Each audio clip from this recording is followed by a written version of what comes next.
Agora, professor Maurício, estamos aqui conversando com o professor Maurício Serva, que é professor da Universidade Federal de Santa Catarina, coordenador do programa de pós-graduação em administração da UFSC, da Federal de Santa Catarina, tanto no mestrado quanto no doutorado, e que está conversando conosco hoje aqui dentro do programa Oficinas de Gestão, Oportunidades de Desenvolvimento sobre responsabilidade social corporativa e o terceiro setor. O senhor falava agora há pouco que é muito dispar esse posicionamento entre pequenas, médias e grandes empresas que atuam com responsabilidade social e que talvez uma das saídas seja, de fato, a formação, a educação, e daqui a pouco a gente vai detalhar um pouco mais o papel de vocês aí, estudantes de administração que nos acompanham. Mas talvez não seria o caso da criação de determinados parâmetros, requisitos, até no campo institucional, que o Estado estimulasse, por exemplo, como hoje existem, junto àquelas grandes empresas que provocam impacto na sua instalação, as contrapartidas, as ações de recuperação de áreas, enfim, como é feito na área ambiental, por exemplo, que houvesse alguma ação compensatória voltada para a área de responsabilidade social quando da implantação, instalação ou funcionamento de uma empresa independente do seu porte? Será que não seria necessário criar um conjunto de normas ou regras nesse sentido, professor? Ou já existem, talvez? Sim, as normas, elas demoraram um pouco, vamos dizer assim, de chegarem ao ambiente das organizações, mas elas estão chegando, felizmente. E é muito importante, Áureo, que você levante esse aspecto, ressalte esse aspecto, porque agora, exatamente agora, no dia 12 de setembro, próximo passado, foi aprovado o texto final da ISO 26000.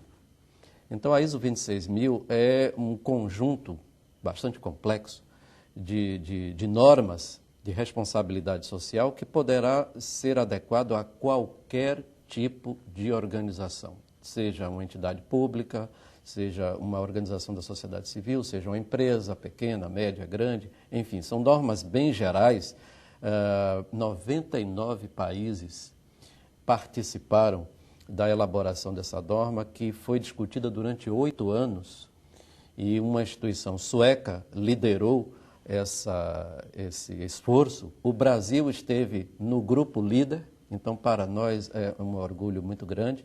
O Brasil participou ativamente dessas discussões e da elaboração dessa norma. Ela não foi ainda publicada porque é extremamente recente o texto final.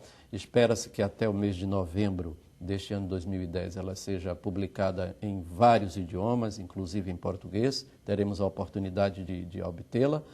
Então, essas normas são um referencial muito interessante. Evidentemente que, antes delas, outras normas já tinham sido elaboradas, mas eu diria, de um porte menor. Não é?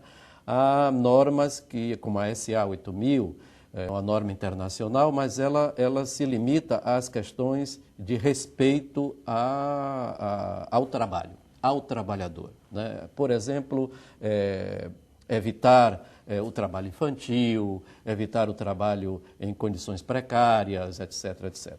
Então, são normas voltadas para a condição do trabalho e do trabalhador, mas que já eram utilizadas como referências para o que se chama de empresa cidadã, né? A empresa que quer ser excelente em responsabilidade social. De fato, as normas, você tem toda a razão, elas demoraram a chegar, elas são um referencial importantíssimo. O Estado tem um papel preponderante nisso, porque o Estado é um grande indutor, não é, de comportamentos, de políticas, de estratégias. Até quando ele, Estado, estabelece uma política pública muito clara, muito transparente, e que sua execução seja visível na sociedade como um todo, ele induz a que outros agentes sociais façam o mesmo, né, ou pelo menos reproduzam essas intenções. Ora, acredito que com a adoção da ISO 26000, que não é obrigatória, esse é um detalhe importante, ela não é obrigatória, nenhuma empresa será obrigada no mundo a seguir a ISO 26000 apenas porque ela existe, né? Então, é o caso das outras ISOs, né? A ISO 9000, etc. A adesão é voluntária, mas, sem dúvida, que aderir à ISO 26000 a partir do ano de 2011, quando ela estará disponível para todos, será um trunfo importante. O próprio Estado deverá, a meu ver, apoiar e fazer com que as suas organizações, federais, estaduais, municipais, façam a adesão, né, aos princípios e às práticas ali definidas na ISO 26000, porque elas se adequam também às organizações públicas. Eu diria também, Áureo, que no Brasil há uma lacuna muito grande nesse sentido, se nós falarmos em indução, em promoção. Organizações que trabalham com responsabilidade social e investem até recursos significativos, elas não têm, em geral, nenhuma contrapartida, né, em termos fiscais, né, para essas ações voltadas para a sociedade que elas estejam fazendo. Então, o governo brasileiro ainda desculpe o termo, mas muito omisso em relação a isso. Ele é pouco corajoso e ainda há no país, por incrível que pareça, uma desconfiança muito grande em termos da responsabilidade social, se ela valeria a pena ou não, ou se são apenas ações de marketing. É como eu disse há pouco, no conjunto das milhares de empresas ou milhões de empresas existentes na economia, é impossível controlar todas, não é? A própria sociedade é que deve prestar atenção, registrar, acompanhar, né, o que as empresas fazem. O governo não pode fazê-lo sozinho. E mesmo é impossível um controle total. Mas aquelas empresas, aquelas organizações que trabalham seriamente em responsabilidade social, ela tem um impacto na sociedade forte, né? Então, elas se destacam. Né? Elas se destacam.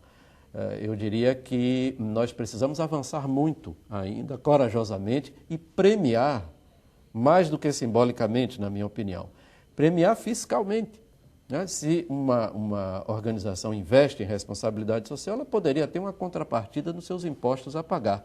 Não esqueçamos, né, que o nosso país tem a maior carga tributária do mundo hoje, né, e que isso inibe muito algumas ações de algumas empresas, porque isso implica em...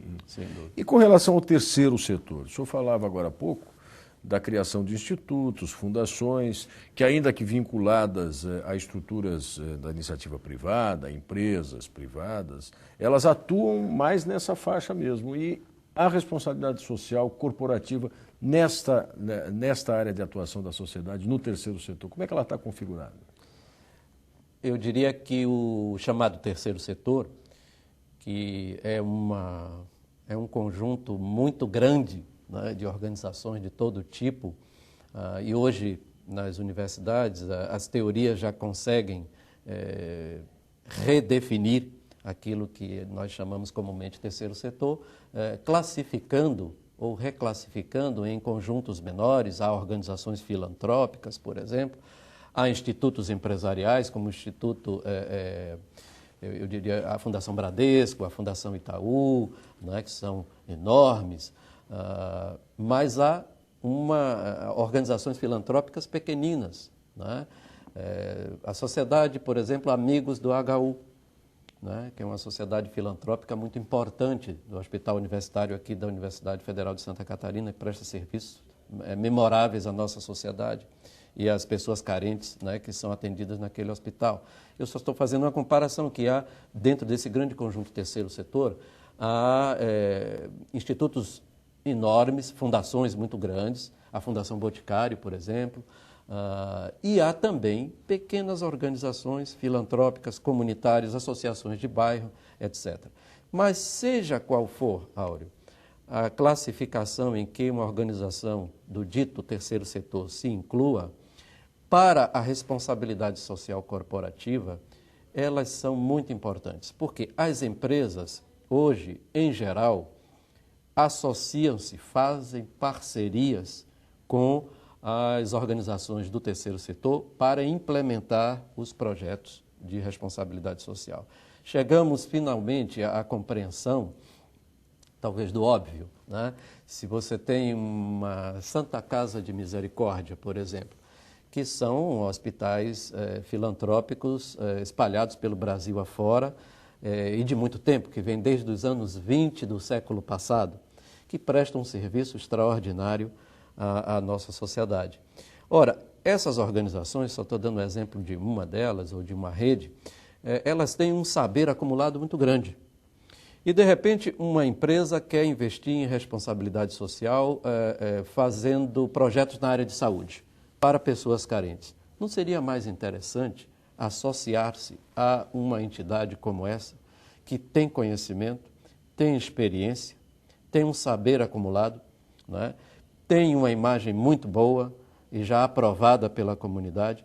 Para a empresa, não seria mais interessante fazer uma parceria com quem está, digamos, na linha de frente, que sabe o que está fazendo, né? Do que a empresa se lançar ela mesma a fazer, né? E mobilizar o seu pessoal, que muitas vezes não tem experiência. Digamos, uma empresa industrial não conhece de saúde pública, em princípio. Não é? Porque não tem profissionais para aquilo, ela não faz parte do seu negócio. A finalidade dela não é essa? A finalidade não é essa. Mas, por uma questão de sensibilidade social, de querer participar da questão social, da chamada questão social, ela se destina a fazer projetos na área de saúde. Não seria mais interessante trabalhar com uma ONG, por exemplo, se é a saúde da mulher, uma ONG que já trabalha com saúde da mulher, se são para grupos de deficiências especiais, ONGs que trabalham com AIDS, né?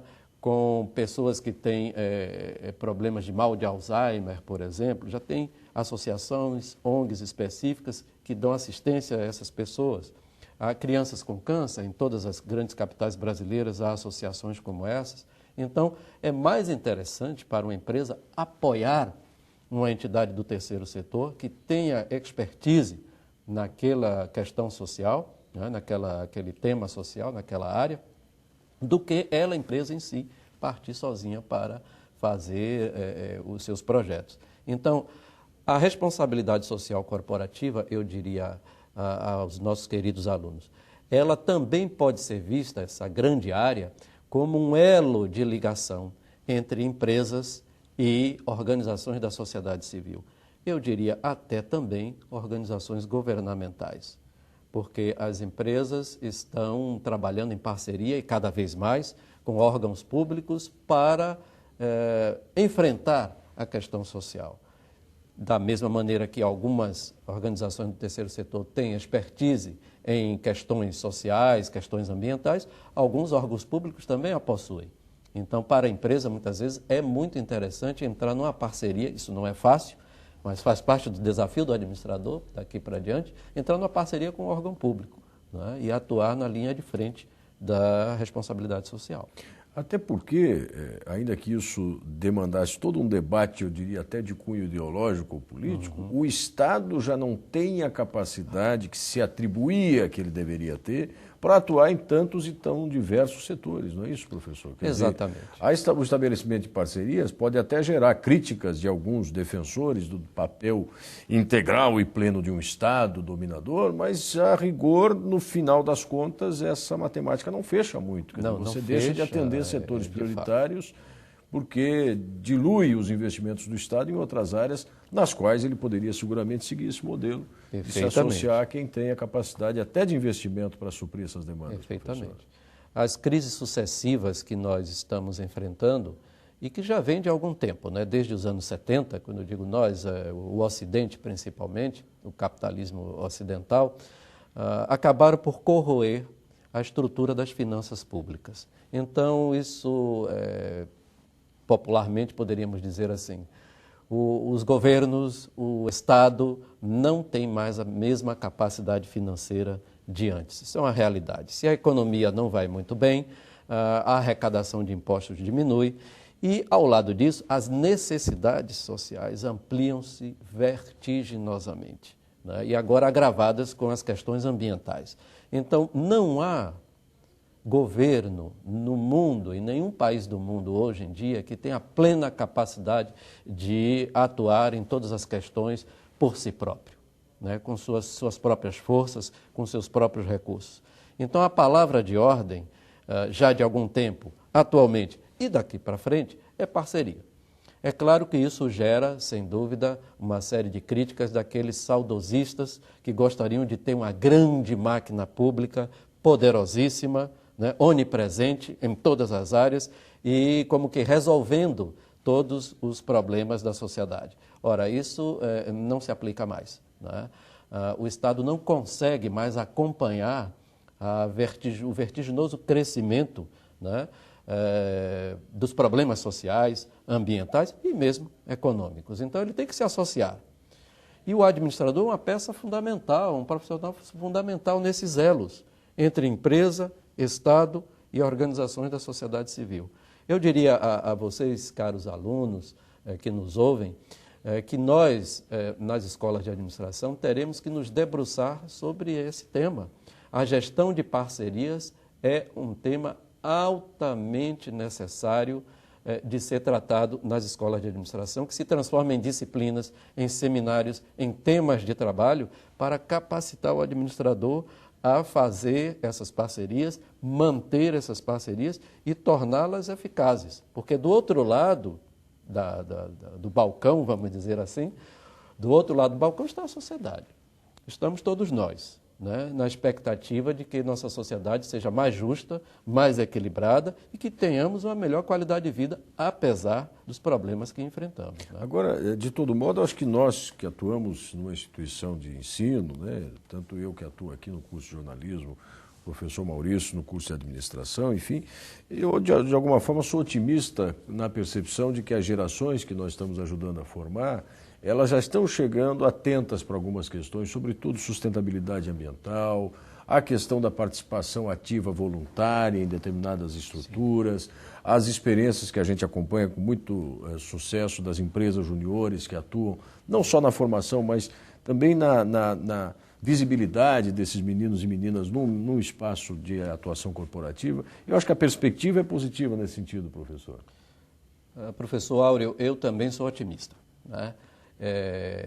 Eu não me iludo, estamos envoltos, mergulhados, né, numa crise que é mundial, né? Até o Brasil não está tão afetado, ainda bem, né, como certos países, até certos países ricos, que estão sofrendo bastante, como é o caso dos Estados Unidos, como é o caso da Espanha, com altíssimos índices de desemprego, só para citar um aspecto grave, mas eu sou otimista. Eu tenho otimismo, eu trabalho, eu também tenho uma vertente crítica nos meus trabalhos, mas eu trabalho também com a construção ou com a reconstrução da sociedade. Então, sem dúvida, os alunos hoje já trazem uma sensibilização que não constatávamos no passado. Eu dou até um pequeno exemplo, e muito recente. Neste ano 2010, a nossa escola criou uma disciplina voltada na graduação em administração, voltada para o tema do desenvolvimento territorial sustentável. E a direção da escola confiou a mim a missão de ministrar essa disciplina. Começamos no semestre inicial de 2010, já estamos no segundo semestre, e o interesse dos alunos é muito grande. Eu tenho uma classe cheia, alunos atentos, alunos que sempre querem saber mais, estão muito curiosos e alguns deles, eu diria até ávidos por dar a sua parcela de contribuição. Eu estou vendo isso no dia a dia, eu estou próximo deles e isso me anima. Me anima tanto do ponto de vista da decisão que a direção da escola tomou, eu falo isso com grande destaque porque a maioria das escolas de administração no Brasil ainda não tem uma disciplina como essa no curso de graduação, né? E eu acho que deveria ter. Então, na medida em que a Universidade Federal de Santa Catarina toma a iniciativa e cria uma disciplina dessa, ainda que somente agora no ano de 2010, mas antes agora do que nunca, né? Nos dá a oportunidade de trabalhar tanto para sensibilizar os alunos, mas também de prepará-los profissionalmente. Tem essa perspectiva, para inclusive, trabalhar com o desenvolvimento sustentável, porque é como nós dizemos a eles todos os dias. Mesmo que você não esteja no órgão público ou numa ONG ambiental, no caso da questão ambiental, mesmo que você esteja na empresa, você vai se defrontar, mais cedo ou mais tarde, com questões que dizem respeito ao desenvolvimento socioambiental. E você vai ter que se posicionar. E você vai ter que ajudar ao diretor, ao empresário para o qual você trabalha, a se posicionar também e a colaborar e a ter uma atitude, eu diria assim, mais cidadã, por que não, né? Engajando-se em projetos de desenvolvimento sustentável, com a preocupação da sustentabilidade e, por outro lado, até evitando aquelas ações nocivas à sustentabilidade em nome de uma economia, de um crescimento econômico sem controle.